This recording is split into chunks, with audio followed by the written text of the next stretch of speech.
बावजूद भी तो बहुत बड़े तबका जो है ओबीसी समाज का आज भी बाबा साहब से गुस्सा नहीं तो घृणा करता है, क्या बताएं? वो कारण यही है कि वो जो प्रचारक है, मनु की औलाद जो है, ये बहुत तादाद में है। वो पैसा दे के प्रचार करवाते हैं वगैरह वगैरह। अब ये हमको बुद्ध भूमि नहीं दी, इसका कारण क्या है कि वो आरएसएस का वहाँ पर दबाव है। बाबा साहब शुद्ध सिलवंत थे, इसी कारण वो डर रहे। और ये जो मनु है ये एकदम भ्रष्ट व्यभिचारी है। ये सब मैं भी उसमें हूँ, मैं बाबा साहब को मानता हूँ, लेकिन हम ज़्यादा प्रमाण में बिके हुए हैं, ज़्यादा प्रमाण में मनु का काम कर रहे हैं। इसलिए बाबा साहब समाप्त नहीं हो सकते, समाप्त नहीं हुए लेकिन रुके हुए हैं। ओबीसी यानी उनका लॉन्ग फॉर्म जो है ओरिजिनल बुद्धिस्ट क्लास। हिंदू ये पर्शियन शब्द है, और ये पर्शियन शब्द जो मोहम्मदन का राज था उन्होंने वो गाली के तौर पे वापरा है, गुलाम लाचार। आप कह रहे हैं कि हिंदू एक गाली है, तो ये तो सिद्ध तो कोर्ट ने किया है ना, सुप्रीम कोर्ट भी बोलता ना कि जब हिंदू धर्म ही नहीं है तो प्रश्न ही नहीं है। जो संत हुए अपने, संतों से लेके डॉक्टर बाबा साहेब अम्बेडकर तक, कांसीराम जी तक, इस मनुवाद को उखाड़ने के लिए प्रयत्न चल रहा है। हिंदू तो धर्म नहीं है, ये तो न्यायालय ने भी सिद्ध किया है। सुप्रीम कोर्ट ने भी बोला है कि हिंदू नाम का कोई धर्म नहीं है, लेकिन ये ज़बरदस्ती लादा हुआ है। बोलते हैं कि हमारे आरएसएस की भूमि है। ये जो आप लोग जो बोलते हैं कि ये आरएसएस की भूमि है, ये सबसे झूठ है। ये नाग भूमि है, और नाग भूमि में बुद्ध, तो ये बुद्ध की धरती है, बुद्ध की भूमि है। सत्ता नहीं दे रहे, क्यों नहीं दे रहे सत्ता? सत्ता में पावर है, वो पावर नहीं देना चाहते। आपको धन दिया जाता है, धन से आप खाओ पियो रहो, मजा करो। ओबीसी चला बुद्ध की ओर, इस टाइटल के चलते लगातार हम इस कार्यक्रम में बने हुए हैं, और इस कार्यक्रम में तमाम लोगों ने बुद्ध और उनके धम्म की दीक्षा ली। खास तौर पर आपको बता दूं, इस कार्यक्रम का जो केंद्र बिंदु रहा, ओबीसी समाज ने आज बुद्ध और उनके धम्म की दीक्षा ली है। जो हिंदू धर्म के अंदर में लगातार वो कई वर्षों से बने हुए थे, अपने इस विषमतावादी धर्म को छोड़कर आज समतावादी धम्म में उन्होंने पदार्पण किया है, और जिन्होंने इस पूरे बुद्ध और धम्म की दीक्षा तमाम ओबीसी समाज को दिलाए है। ऐसी शख्सियत हमारे साथ में है, बातचीत करेंगे आखिर ये बौद्ध धम्म की दीक्षा लेने के बाद में ओबीसी समाज के जीवन में क्या परिवर्तन होगा, किस तरीके से अभी उसका उनका नया जीवन होगा। ऐसे तमाम सवालों को लेकर हमसे बातचीत करेंगे। जय भीम सर, क्या नाम लिखते बताएं? मैं भूमिपुत्र नागवंशी शाक्य, मैं ओबीसी। ये जो है धर्मांतर की बात चलती है। ओबीसी यानी धर्मांतर नहीं कर रहा, ओबीसी यानी उनका लॉन्ग फॉर्म जो है ओरिजिनल बुद्धिस्ट क्लास। वो बुद्ध था, कुछ देर के लिए, कुछ समय के लिए उसको धर्म में, वर्ण में और जातियों में बांटा। बांटने के बाद में 2.5 साल बाद तक उसको हिंदू कहा गया, तेली कहा गया, वगैरह वगैरह, वो जातियों में बांटा गया। उसी समय से, बुद्ध के काल से, जो मनुस्मृति का स्थापन हुआ था, उसको विरोध जो संत हुए अपने, संतों से लेके डॉक्टर बाबा साहेब अम्बेडकर तक, कांसीराम जी तक, इस मनुवाद को उखाड़ने के लिए प्रयत्न चल रहा है। हम जब उसका विचार करते हैं तो हमें ऐसा लगा कि ये जो बुद्ध धम्म है ये तो हम ही है ना शुरू से लेके, तो मालूम नहीं होने से अपना देरी से क्यों ना हो, लेकिन अपने घर वापसी चलो। घर इसलिए घर वापसी अगर यहाँ पर ओबीसी समाज ने किया है, आपने ऐसा कहा है, मैं पूछना चाहूँगा कि आज भारत के अंदर में वातावरण ऐसा बन चुका है कि ओबीसी अपने आप को हिंदू मानने के लिए अड़ा हुआ है, साथ ही देश के अंदर में हिंदू राष्ट्र की बात चल रही है, राम राज की बात चल रही है, और ऐसे में आप तमाम ओबीसी समाज को बुद्ध और उनके धम्म के उनके शरण में लाना चाहते हैं। तो अगर हिंदू धर्म को छोड़कर आप बुद्धिज्म में यार कोई भी धर्म लेते हैं तो आप एक तरीके से पाप कर रहे हैं। तो आपको ऐसा नहीं लगता कि आप तमाम लोगों को पापी बना रहे हैं, आप खुद एक पापी है? नहीं, बुद्ध धम्म लेने में, हिंदू धर्म से बुद्ध धम्म लेने में कोई पापी नहीं है, क्योंकि ये धम्म पहले से ही था। ये जो बाकी के जो धर्म है, हिंदू तो धर्म नहीं है, ये तो न्यायालय ने भी सिद्ध किया है। सुप्रीम कोर्ट ने भी बोला है कि हिंदू नाम का कोई धर्म नहीं है, लेकिन ये ज़बरदस्ती लादा हुआ है। हिंदू का मतलब होता है गुलाम, लाचार, काला, चोर।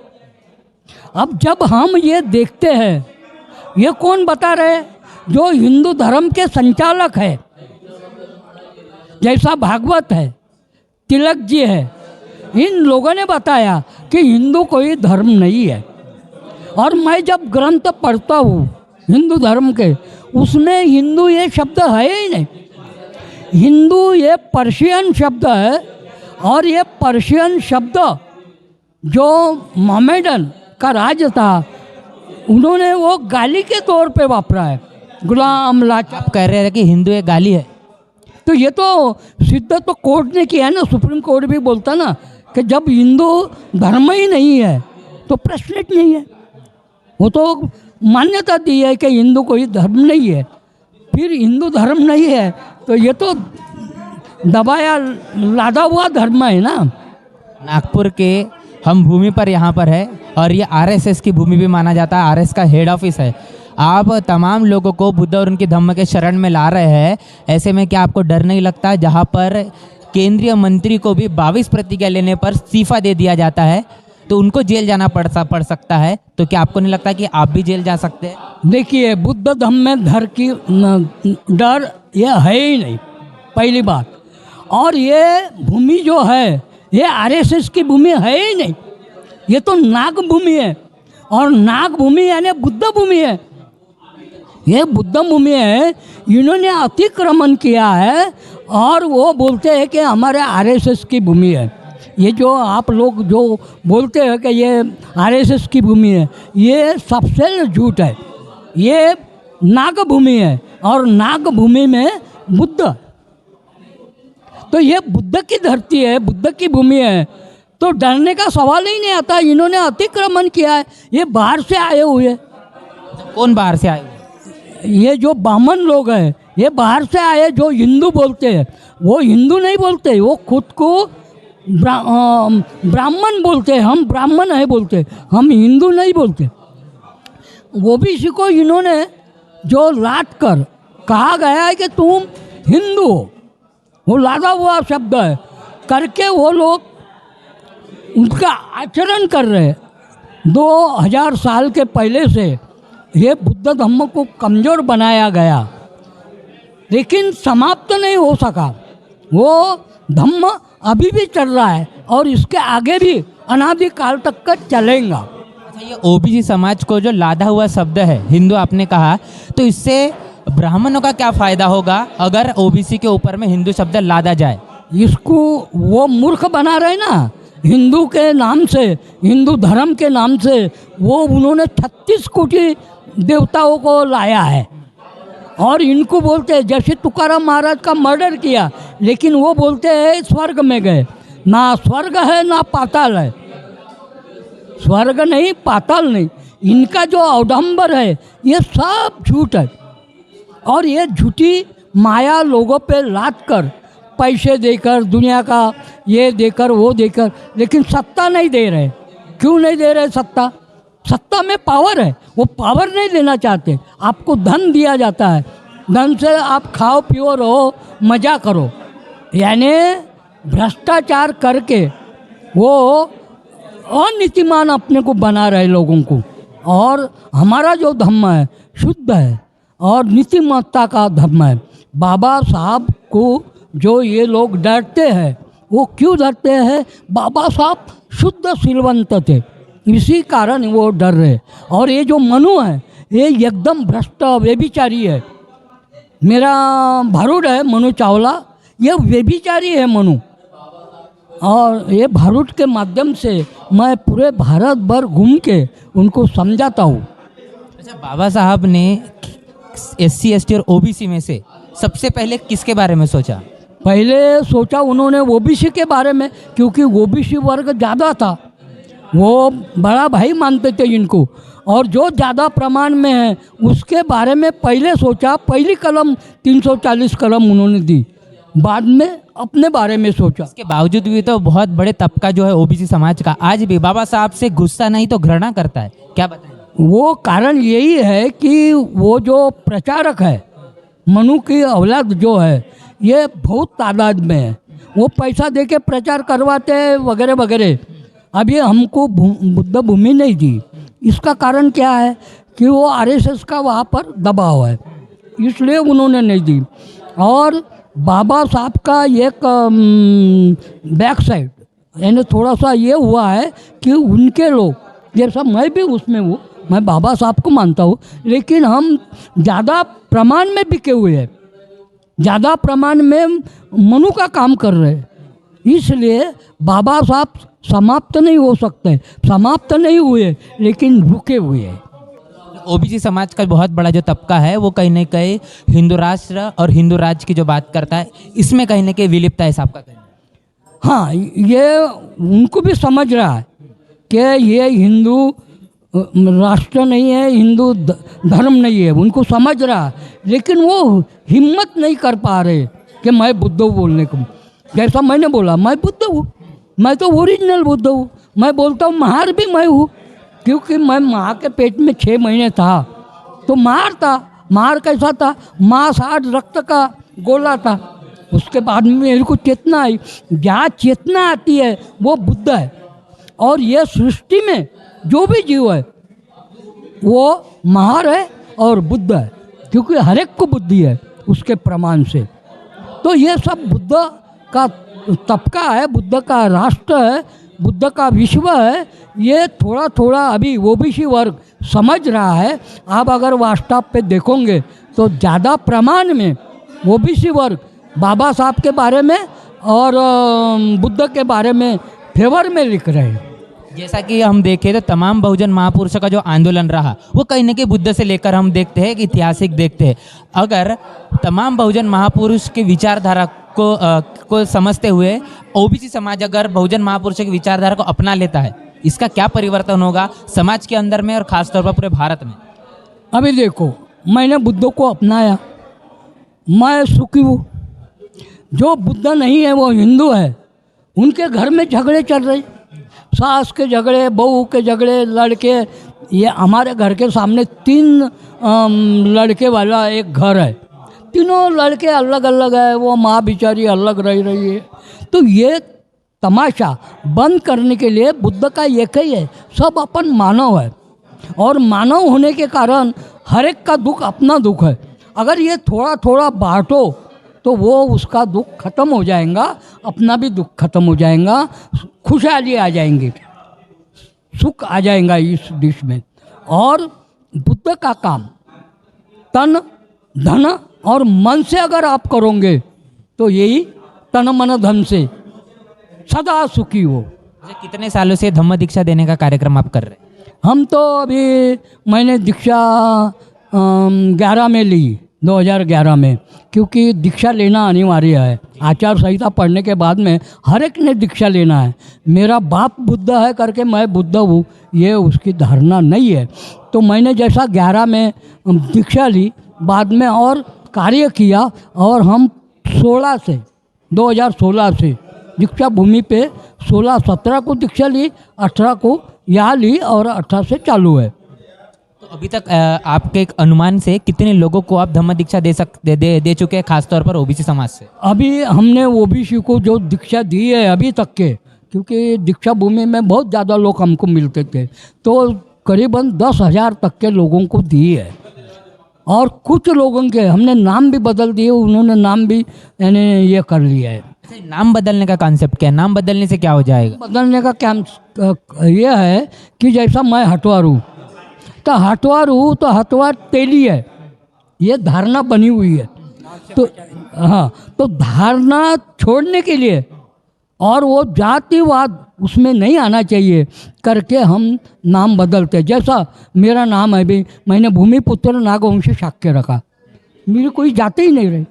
जात तो समाप्त करना है, धर्म समाप्त करना है, तो नाम बदलना भी जरूरी है। अच्छा, ये बताइए कि जैसे ओबीसी समाज के अंदर में जो बड़े पैमाने पर अब ये बुद्ध और धम्म की दीक्षा लिया जा रहा है, तो बेटी रोटी का व्यवहार इसको लेकर क्या कहेंगे? क्या होगा या नहीं होगा कि ये जो जाति व्यवस्था के अंदर में लगातार जो बना हुआ है, जो बेटी रोटी का व्यवहार आज भी वर्तमान में हम देखने को नहीं मिलता, जिन लोगों ने बुद्ध धम्म की दीक्षा ली है, क्या उनमें वो परिवर्तन आ रहा है? अभी जिन जिन ओबीसी ने दीक्षा ली है वो बेटी रोटी का व्यवहार करने को तैयार है, लेकिन जो बुद्ध बने हुए हैं, ये भी हम तो के भी है, लेकिन ये भी जो बने हैं वो लोग हमारी बेटी स्वीकारने को अभी तैयार नहीं हुए हैं, और उनकी बेटी देने को तैयार इसलिए नहीं हुई। अभी मेरे पास में 2 केसेस पड़ी है, एक अमरावती के है, तो वो देख रहा है कि मैं बुद्ध लोगों को अपनी बेटी दूं, लेकिन वो शाखा बताते हैं, आप हमारे शाखा के नहीं। तो ये जो बुद्ध हुए लोग हैं, इनमें क्लियरिटी नहीं आती, इनमें समझ नहीं आती। ये अगर खुले मन से और पवित्र मन से अगर बुद्ध नहीं बनते तो हमको ये तकलीफ आ रही है, आएंगी, इसका सोल्यूशन हम निकालेंगे। तो हमने इस समिति के माध्यम से जो बुद्ध हुए हैं अपने ओबीसी लोग, तो बुद्ध और बुद्ध में हम शादी भी जोड़ाने की प्रयास करते हैं। अच्छा, आखिरी में ये बताइए कि ये हमारे जो तमाम व्यूअर्स है और साथ ही पूरे भारत के अंदर में जो हमारा चैनल देखा जाता है खास तौर पर, और ओबीसी समाज जो है, इसको आप आज के इस धम्म दीक्षा के कार्यक्रम को लेकर और अपने तमाम ओबीसी समाज को आप क्या संदेश देना चाहें? हम ये संदेश देना चाहिए कि ओबीसी समाज ये बुद्ध ही है, बुद्ध ही था और बुद्ध ही रहेगा। इसलिए उन्होंने जो ये मनु कहर कर रहा, मनु नाश करना चाह रहा, तो इस मनु को रोकने के लिए जल्दी से जल्दी सब लोग बुद्ध हो जाए तो ये मनु भग भी सकता है, ख़त्म भी हो सकता है, क्योंकि वो संख्या में 3.5 है, हम तो पूरे 50 से 96.5 हो जाते हैं। 15 11.5 उन्होंने ले लिए, उनको दबाव डाल के, तो वो भी अगर पकड़े तो 11.5 अपन ला सकते हैं, 96% बन सकते हैं, और वैसा ही मनु एकदम ख़त्म हो जाता है। सभी ओबीसीओं ने जल्दी से जल्दी बुद्ध धम्म की दीक्षा लेना चाहिए, यही मेरा संदेश लोगों को है।